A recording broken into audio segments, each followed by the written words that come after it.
to restaff the Charter Review Commission. Okay.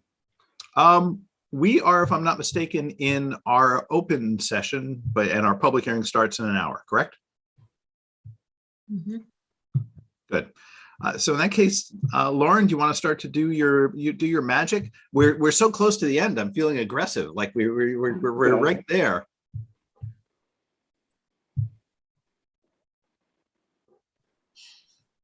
By the way, do we have any members of the public attending? We do have 2 members of the public attending. Excellent. Would either member of the public care to say anything on the charter or offer comments? You can do so by raising your hand. No takers, but Gus is here, so everyone make sure you say hi to Gus. Hello, Gus. Hi, Gus. Hey, guys. Okay. So let us, and Gus, there will of course. And hi, Jack. Yeah. There'll be a chance to speak at the at the public hearing, of course. All right, then let us march forward. Emergency actions. I had the chance to talk to the first selectman about this a little bit in between our last meeting and now. I'm hopeful that we'll be able to get her to come to a future meeting. Lauren, I don't know if you had a chance to get any feedback from her. No, her and I actually reviewed this Friday, just, what we're kind of looking for with changes to 10.1.3, but she is still trying to put together her ideas. And I think she'll have something to you guys next week. All right. Well, I will tell you that one, I think sort of the general flavor that I heard from the first selectman was sort of trying to find nuance in some actions that require greater speed, but yet trying to give effect to those actions which, could be then reauthorized or supported by the Board of Selectmen. So, and to be honest, in my feeling is I'd very much like to get that input, because who else has had more experience about having an emergency in the town of Madison than the Board of Selectmen? So I'm kind of thinking about just waiting a little bit and getting that input. Does that sound okay? Anyone have any immediate thoughts on it? Lauren, I can't recall where we left our last meeting. Can we also ask Ira about how other groups are changing this section within their charters? Because I'm sure we're not alone. Yeah, I do actually have a note along those lines to myself to look up and see what other towns are doing. So that'll be part of the list that we get to Ira next week of all the things we need him to give us advice on. Excellent. If you come up with another town on your own, feel free. All right. In that case, that brings us to 10.2. I'm so excited. We're on page 34 of 39.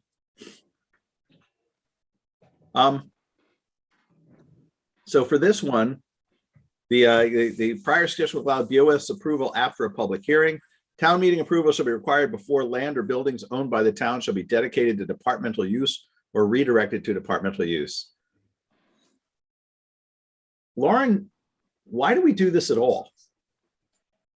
I mean, why is this charter driven that a particular building goes to Board of Ed versus, to Beach and Rec versus the senior center? I mean, do you have a sense, has anyone ever objected to this? No, and I really don't have a history on any time that this would have, been an issue.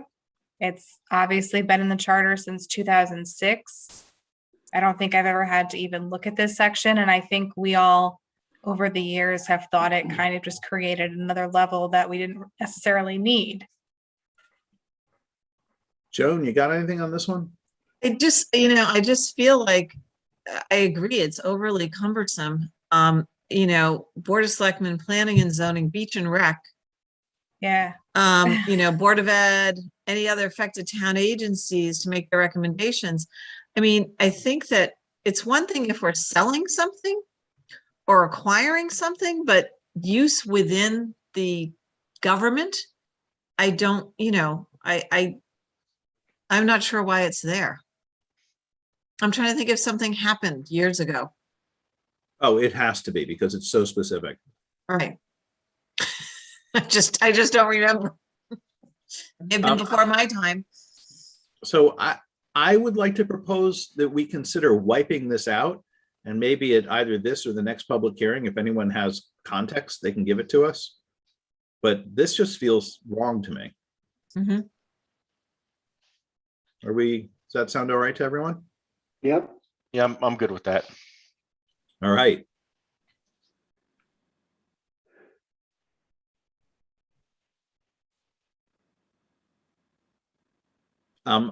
So I agree with the obsolete section down below. I guess, I suppose, do we need to leave the fiscal year in the charter? I mean, if we suddenly got a better deal on an audit that started on January 1st, like went to a year end, why is this in the charter? I think it has to do because we do Board of Ed and the town together, and you can't have a half year Board of Ed No. budget, July 1st, and then you have to actually, the budget has to be approved prior to the start. So if we're going to do budgets, we'd have to start doing them for January 1 in September or October, and then you've got elections. Yeah, that's a good point. I suppose if they were going to change, it would have to be slow anyway. So they could always launch a charter review. Right. I can't imagine it changing. I don't know if there's any other town that goes on a what I consider a true fiscal year, which is the calendar year fiscal year versus a cross, because everyone approves their budgets in the spring and they start July 1. All right. Well, this one's been here. No one's complaining about it. Mhm. Annual audit. The Board of Finance, I think this is fine. Mhm.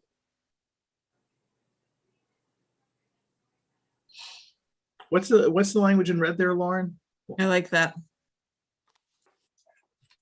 The town will solicit competitive audit proposals as defined in the Board of Finance regulations.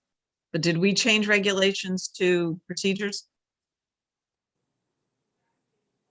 No, I think we left them as regulations. I think that was a suggestion that we. Yeah, we left it. Okay. Again, why is that charter language?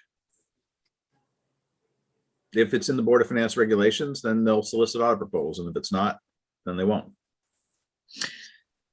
Well, I think the point is you want to have competitive audit proposals designated, because say that there's a, Board of Finance that's been around and been reelected several times, and they get used to one firm and don't really put it out for audit review or proposals. I think it's, No, anytime we go after something that's outside, I think it should go to a an RFP. Go ahead, Liz. No, I was just curious if it's like, we have to do it every 3 years. Is there a specified time length when it has to happen, or is it left up to the discretion of the? I don't know the current regs. It used to be at the discretion of the Board of Finance. It's every year, and it's usually, I think it's their first meeting of the calendar year. They That- designate. Yeah, that's when they designate, but I don't think they go out for a competitive audit process. Every year. Oh, the RFP process is 3 to 5 years. Yeah. Okay, that's normal. Yeah. Yeah, I mean, there also aren't that many sizable firms that'll do a town. Mhm. Okay. Well, I'm fine with that. How are we doing on 10-4? If we finish early, we can all get coffee before the public hearing. I can feed my dog. That's already. I think that this is I think the contributions, that's a pretty small amount.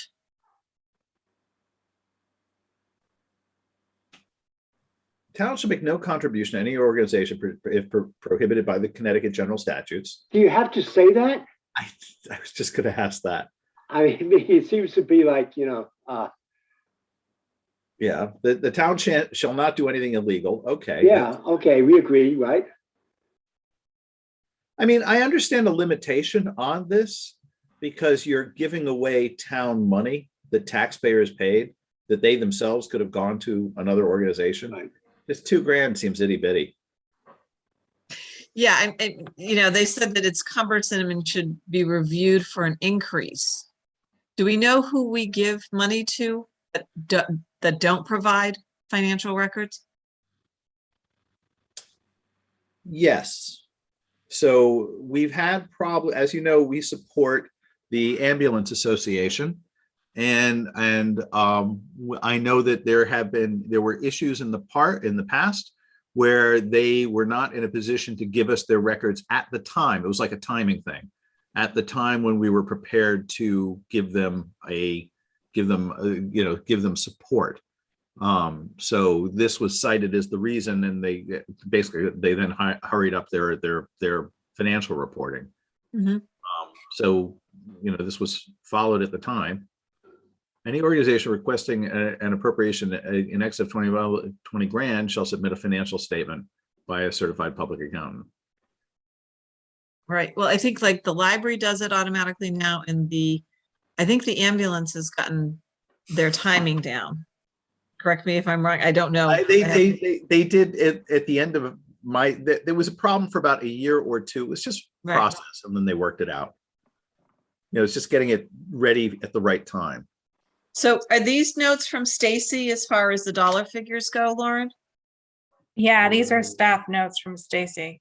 That's what I thought. So did she have a suggestion what the dollar figure should be there?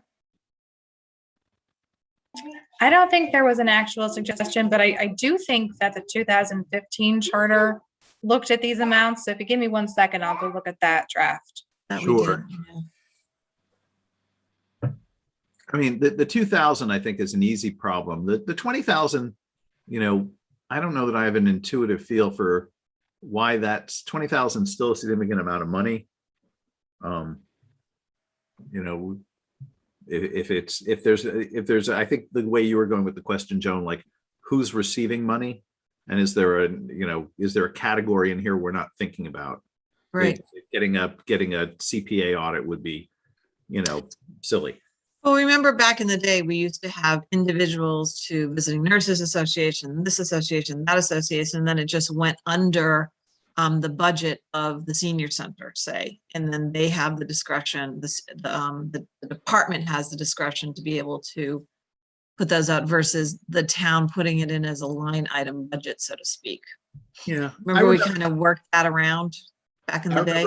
Most of those items being quite small. Right. But I mean, it was literally like we kept like 15, 17, 50. And it was like we kept it under the 2,000, which is like, it became silly at that point because it was, Do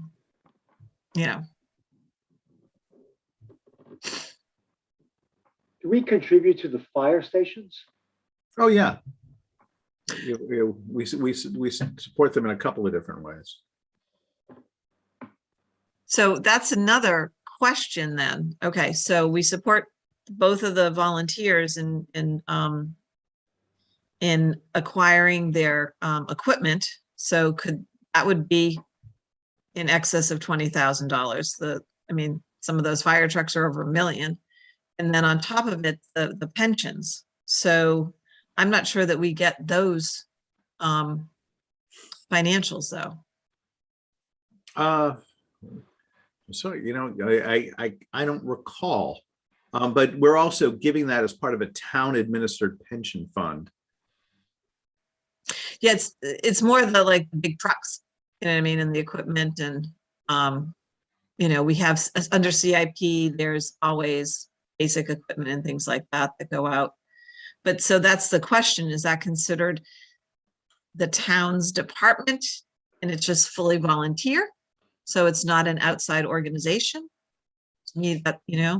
Huh? So since the town is a volunteer organization and is separate but supported by the town, the town gives money to it for hard facilities like communication. They buy the hard goods for it, and we provide an assistance pension to people who have served the town as in the volunteer firefighting capacity. I forgot how many years after it vests, but X number of years. And also a tax break, right? Property tax break, I believe, as well. All right. Okay. That would seem to me to be a contribution. Maybe in the interest. I'm not opposed, we make that clear, but So- No, I mean, it's much less expensive than having a full department. and a volunteer, I mean, it's Again, a I'm not no-brainer. negative, but Yeah, no, the way I look at those guys is they give us a real service, and what they need, they should get. Talk about things we should charterize. In terms Right. of, so could I suggest, just for argument's sake, that subject to Lauren come up with any notes from Stacy, that we update this with her levels, but at least consider that $2,000 number. I don't know whether that number's 5 or 10, but I assume it's a number like that. Mhm. That sound right? Yeah. And maybe the 20 goes up to 40 or 50, you know what I mean, Yeah, in I- today's dollars, because this has been sitting here for a while, the number, I think. Yeah, I think that would be better informed by Stacy, because she's probably thinking about, just like we're starting to do now, like, wait a minute, who falls under this? It could be there are units that we're not thinking about. Mhm. So I'm sorry, I'm like, had to pull it up on my phone because I didn't want to stop my screen sharing on my laptop. So it just took me a few minutes. No, we wanted to read all your emails and your text Right. messages. Public was very interested in that, Lauren. We have a right to know. So they updated the first number, the no contribution of more than 5,000 per annum, and then they updated the appropriation request in excess of 40,000. Those were the numbers suggested before. All right, so we were right in the ballpark. Yeah. So can I suggest, for want of a better idea, adopting those for now, and ask Stacy, send it out and see if Stacy has any reason that those levels wouldn't work? Does that sound okay to everybody? Mhm. All right.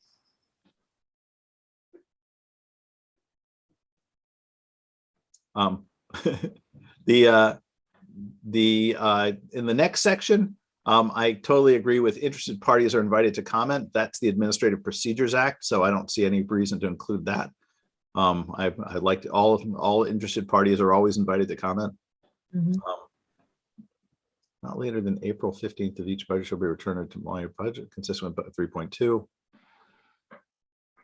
To wit, how lovely. I think though, and B, and it's weird that we didn't catch this between Stacy and I prior. The April I think we 15th. have to, yeah. Yeah, I see it. So I'm gonna just highlight this for myself, and I'm gonna go back and make it consistent with the other section on the budget process, because I think we gave them until the end of April in the above section. Yep. And consistent with 3.2, so we should go back to 3.2. A Mhm. preliminary budget consisting of two parts: an education budget, the town part of budget, education part of budget. Okay, Yeah. maybe we can just fix the wording on this. To it, could have two parts, colon, let us dispense of to wit. A budget describing the board of education expenses, and a budget describing the expenses of the remainder of the town of Madison. Well, it's defined in 3.2 as the town part of the budget and the education part of the budget. That's why it's listed that way. Oh, We I look forgot. at, see on the right side. Well, all right, fine. I waive my objection to the awkwardness. Well, we could just say town budget and education budget. That's fine. yeah, that'd be clear. Yeah. Yeah, this was something we I redefined assume the back in distinction, 2015. the distinction that, well, hold on, before you do that, the distinction they're making is because it's a single budget vote. So let's just leave that. Well, no, it's actually two separate votes. There's a town budget vote and an education budget vote. Yeah, but I think they're trying to advance a single town budget. And I wonder if that's what they're looking at. Because if one fails, the old one takes over. You always have one budget. Well, if one fails, they have to go back and ask again until something Right. passes. You operate independent, until that time you're always functioning with one budget. Mhm. It's a question of whether it's last year's frozen or the new one adopted. Well, for instance, the Board of Ed, if theirs is adopted, but the town's is not, and that happened Sure. within the last decade or so, maybe longer, the Board of Ed could go forward with their operational expenses and doing what they needed to do, but they couldn't go the capital route because all the capital projects was under the town budget. So that's why they had to put forth another round for approval until we could pass the town budget. So at the very least, if we could maybe just look at C, a preliminary budget consisting of two parts, colon, the education part of the budget and the town part of the budget. Yep. And do we need the shall be a preliminary budget? A preliminary budget consisting of shall be published. When is it published? The preliminary or is it the final? I know, I was just thinking the same Because thing. that's really the final, Right. right? We publish both. We publish a preliminary as well. We do a full budget preliminary posting in the beginning of April prior to the first, to the last referendum, public hearing. So we do that like the last week of March, first week of April, and then we have the public hearing where we publish So- it again. Really, the preliminary should be no later than April 30th. That's way too late then. That shouldn't be April 30th if it's. the Yeah. preliminary, Right? So, It should really be March, right? well, so hold on for a second. Why is this section C in existence at all? Why isn't it not later than X of each year? The Board of Finance shall recommend a preliminary town budget as defined in section 3.2. What's all the rest of this stuff?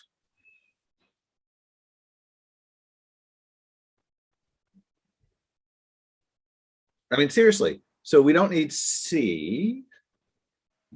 And the itemized statement of actual receipts and expenditures by classification during the previous fiscal year.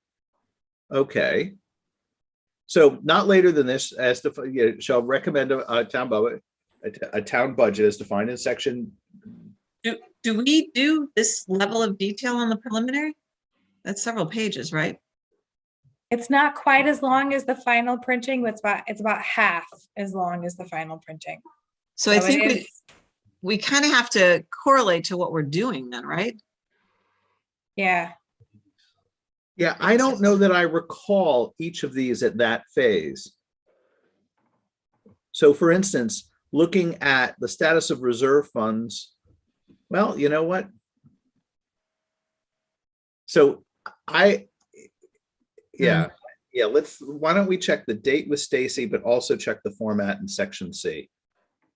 Yeah, because one's the preliminary and then there's the final. Right? Yeah. The final definitely has a lot more detail, I believe. You know, and it seems to me that the language of this could be really cleaned up to say not later than X of each year, the Board of Finance shall recommend and publish a preliminary town budget as defined in section 3.2, including additional materials of, and then find out from Stacy what we need. Right. And then, okay. Yeah. Did you catch that, Lauren? Yep, Yeah. And I think that'd be a lot less awkward. yeah. So I will review that with her. We have a semi decent size list of things to go over with her. Okay. And she's not busy now, right? Not at all. All right, let us march into page 36 of 39. I feel the audience growing restless.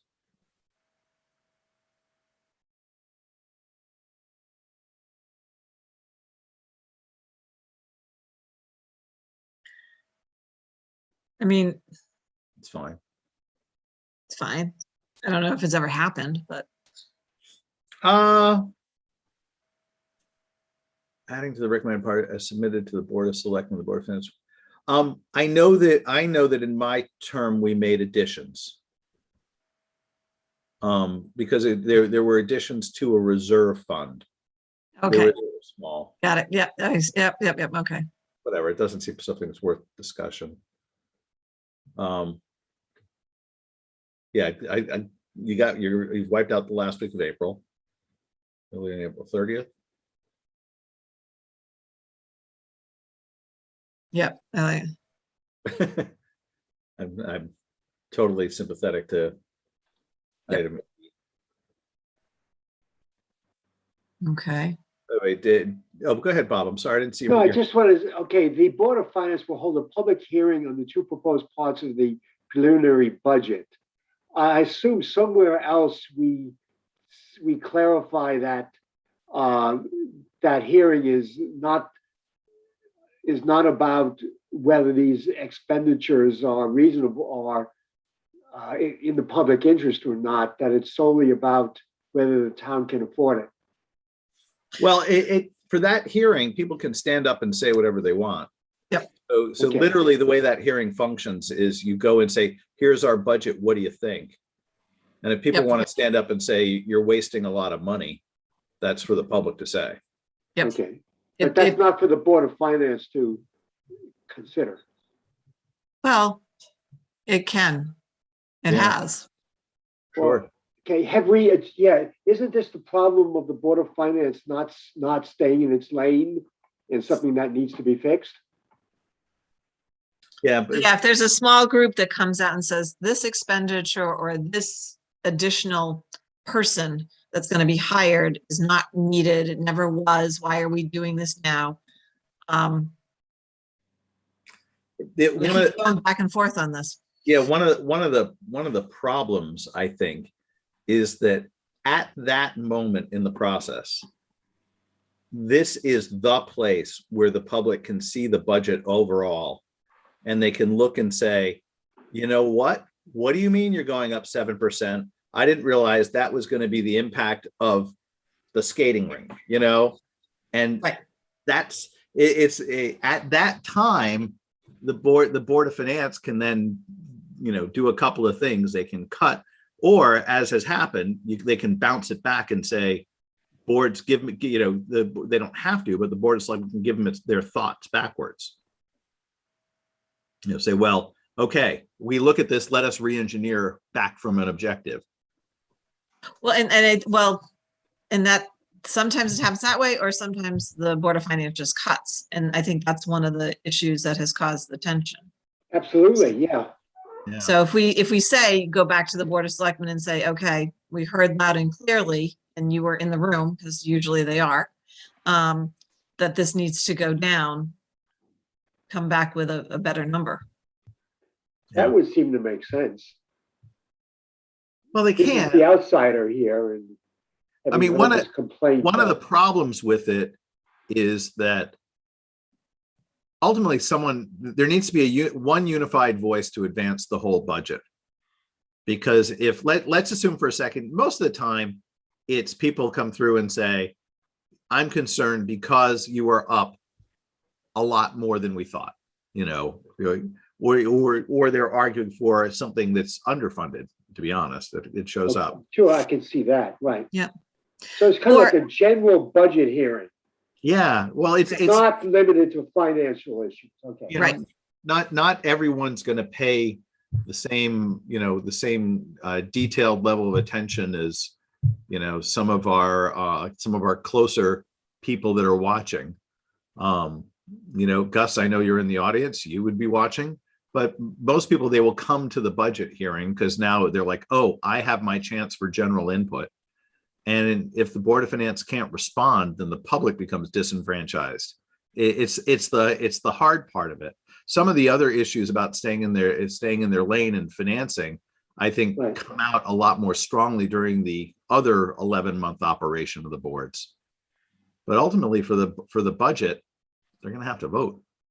Right, but the other side of it is, I mean, I've been in the public hearings when the public has been outraged on a certain ad to staff Yeah, sure. that was completely needed. And so I guess the question then becomes, usually it's the Board of Finance that's running the whole show. And, maybe we say that the Board of Finance is doing the preliminary, but information can come also from Board of Selectmen and Board of Ed. Do you know what I'm saying? But I don't think we need to say it. They can speak anyway. Right. Remember, the public. It's Yeah. open. And by the way, they always do. So if, let's say, I think that we need to double the hour and coverage of lifeguards. Believe me, Right. I'm making this up. So I would show up there and say, this lifeguard budget is way too low, and the Board of Finance needs to increase it. And that's their function. They can absolutely do that. They can take any individual line item and change it within the town budget, not within the Board of Ed budget. The Board of Ed is an overall good. number. And this is where the overreach, the Board of Selectmen feels that's an overreach. Give us a dollar figure that you want cut and let us do the cutting because we're the ones who created the plan. If you take this piece out, then several other things are impacted by that. So, Though there is a problem here. I mean, we've had several budgets that have gone down to the wire. And ultimately, you need to leave that budget hearing with a budget. Otherwise, we're going to blow the tax collection date. So the no, board. this is the preliminary. We're still talking preliminary at this Oh, you're point. right. Sorry, I was in the final. Right. So the preliminary, and once again, by the time you get to the final, it's more of a presentation. Here's what's going to be going to the public. And at that point, all of the preliminaries that where we should be getting the pluses and minuses, the people should be coming out and getting engaged on that side. And the final should be where it's kind of like, okay, here we went back, we heard all your stuff, and these are the changes that the Board of Selectmen made, and here's the final. I'm sorry. Am I wrong? We put out forth the preliminary budget for the Board of Finance. We advance it in a hearing. The public comes in, and then the vote. The next thing that happens is the vote of the Board of Finance to create the final budget. The final budget then goes to referendum. This is not the initial public hearing. The preliminary budget referred here, given the timing, is not the hearing I would hold in February, but the hearing I would hold at the end.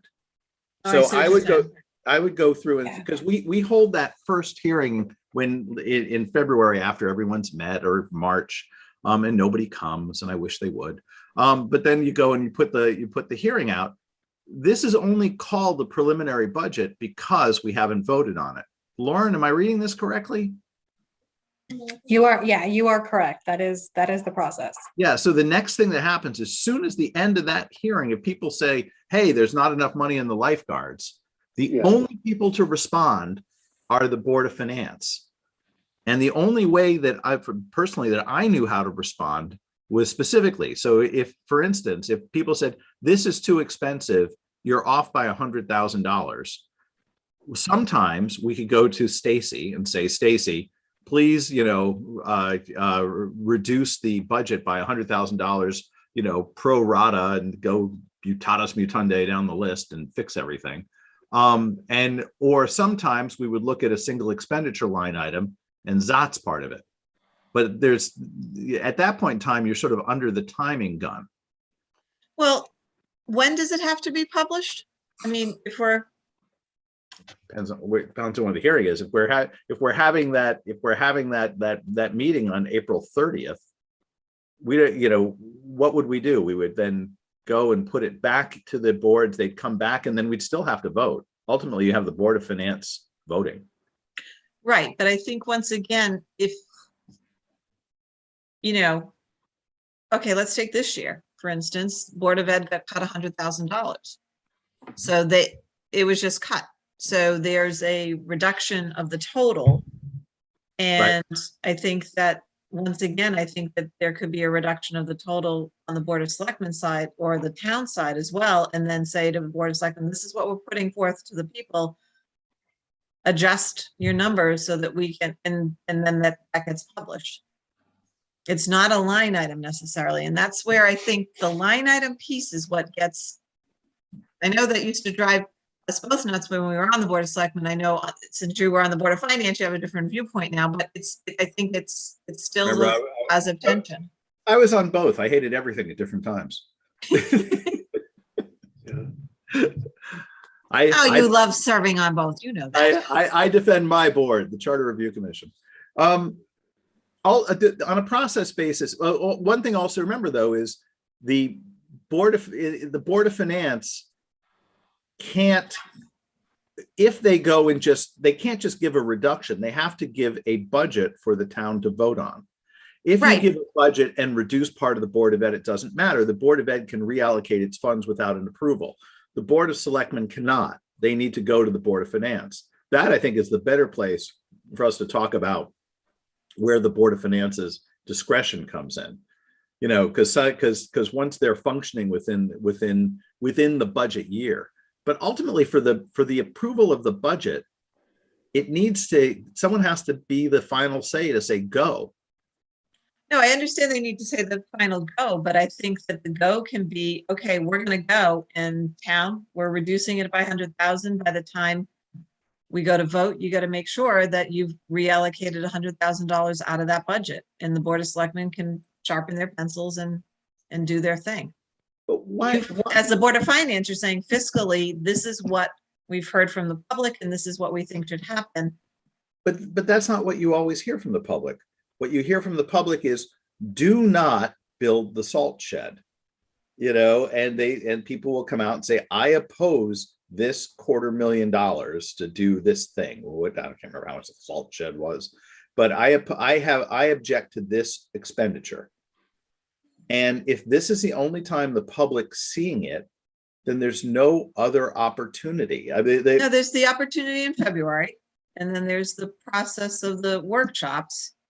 So Yeah. once again, though, I don't think that, I disagree that the Board of Finance should have line item edits. I think we should talk to the Board of Selectmen too, when we present it, but They saw. if the Board of Ed, which is 2 times the budget of the town, can take their deduction and do their reallocation, then it should be pretty easy for the town to be able to do something similar. If they know that, if they've heard the word, but if they absolutely need that shed has to happen because X number of things after that have to occur, then they can find some money elsewise. See, I agree with that.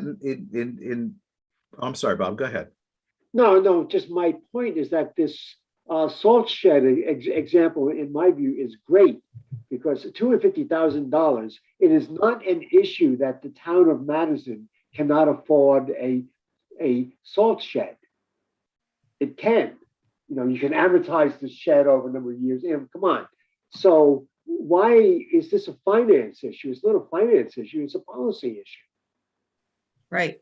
And then on top of it, the Board of Selectmen should have to say about it, not the Board of Finance. and we talk about the fact that out of the, X percentage people that come and vote for the budget, there's maybe, let's face it, if we've had 100 people at that last Board of Finance meeting, that's a big crowd, right?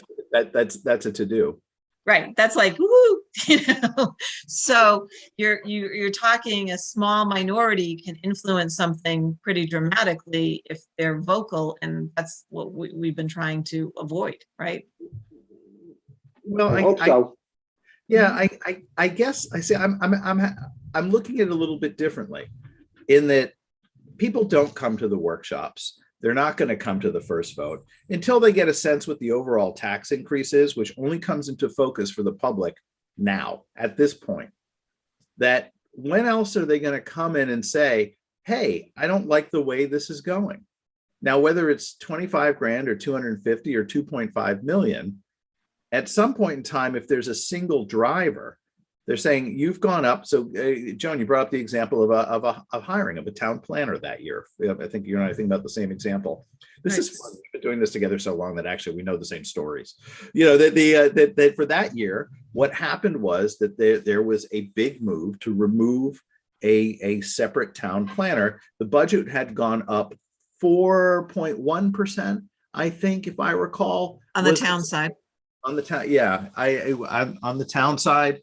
There had been a town planner, people objected to it. I think it got left in, and then the budget got voted down. So one of the problems, if you don't allow adjustment based on what the public tells you at that meeting, then you're going to end up with more failed budgets. But once again, if it's the budget itself, if it's the overall number, if we bring it down under the 3%, which is usually the 2 to 3% margin, and you say, okay, here's your final number, because they're not voting when they go into vote on a particular item, they're voting on the budget as a whole.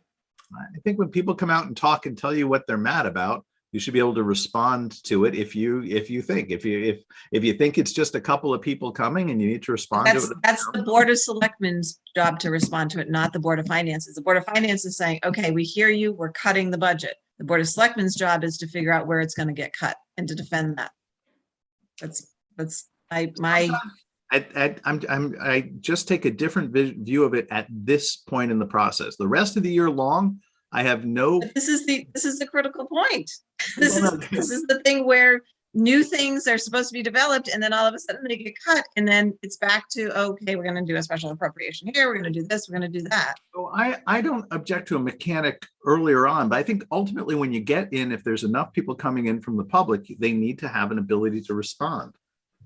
And I think you say our ability to respond is we're going to reduce this budget by this amount and talk to the Board of Selectmen if you feel strongly about certain things that should be kept in or put out. But it's too late. Their taxes went up. No, they haven't. Their taxes haven't gone up. They haven't even voted yet. Well, they could vote. The town still has the capability to do that adjustment. No, they don't. No, they don't. At this point in time, once this meeting's over and you vote, then it goes up for vote. So the public is then left with one option only: vote yes or no on the budget. Once they vote yes, or if they vote yes, your taxes go up.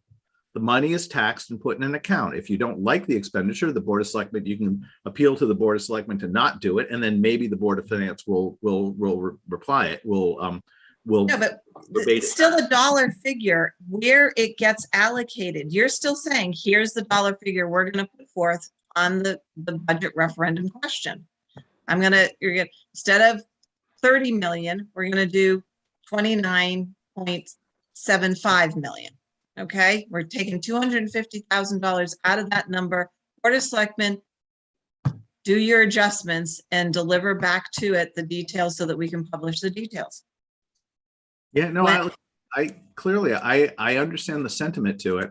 My concern at this point in the process right here is just, this is when people tell you what's on their mind. They don't come to the other stuff. But it's only about 10 people that tell you, and that shouldn't be driving necessarily an entire town. I've been to the crowded meetings too, and I wouldn't have had a chance to respond. I've been to the crowded meetings as a selectman when I really wanted my budget to go through too. When those meetings come up, you want to have an organ of town government to listen and reply. Right, but I still disagree that it means it's a line item budget, because then the Board of Finance is then doing the legislative process and the operational process, and that's the problem. They should be saying, okay, we've heard you, public, we are cutting this budget by 250. Whether the Board of Selectmen chooses to take out what you want them to take out, and if they don't, then vote them out of office. You're presupposing that that's what people said. What people could be saying is, don't spend the money on this. Right, but as the Board of Finance, you can say it's not our job to determine where the money is spent. It's the Board of Selectmen's job to determine where the money is spent. We're hearing you. They've been sitting here. If they don't take that money out of that line item, then you guys have a right to, oppose them or do something in the future.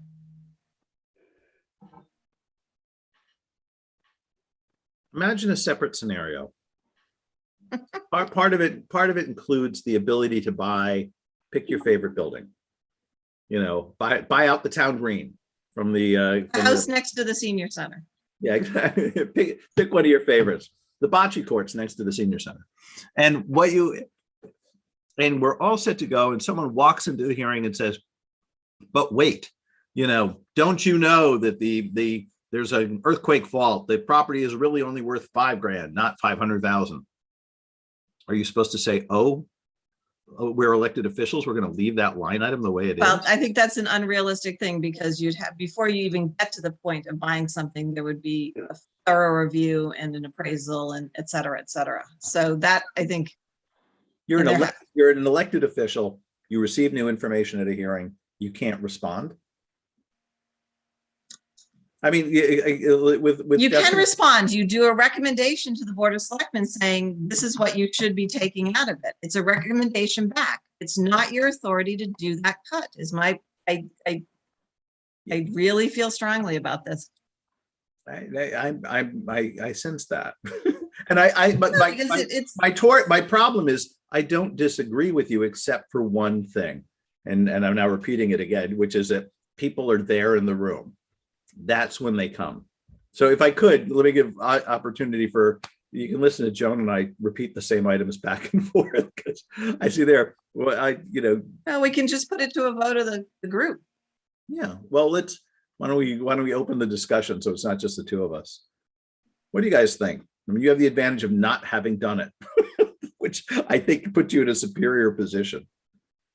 I mean, I kind of, sorry, Bob, I kind of agree with Joan. I'm against, any line item specific power, right? Because it shifts the power from one to another. Again, not really. I'm not sure it's that big of a. I'm not sure it's that we've had big examples in the past, and you guys seem to know, but intuitively, I don't see it being a potentially big issue. But I do agree with Joan that the Board of Finance should not be striking or modifying specific line items just based on the outcome of that meeting. Because if that's the case, then I mean, we have at the town meetings, right? We have, a certain number that have to be there. I mean, if that's really a concern, then why doesn't the same thing exist at the the Board of Finance meetings as well? Again, not being familiar with the with a lot of the past issues. Actually, I don't. if I could, I think that's a really interesting idea.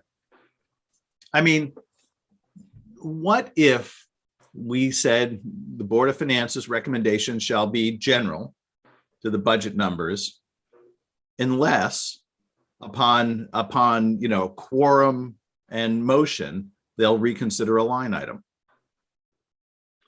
Oh, Well, that was- then the that- public hearing turns into a town meeting? That's not a bad thing. No, well, it kind of protects both of our concerns.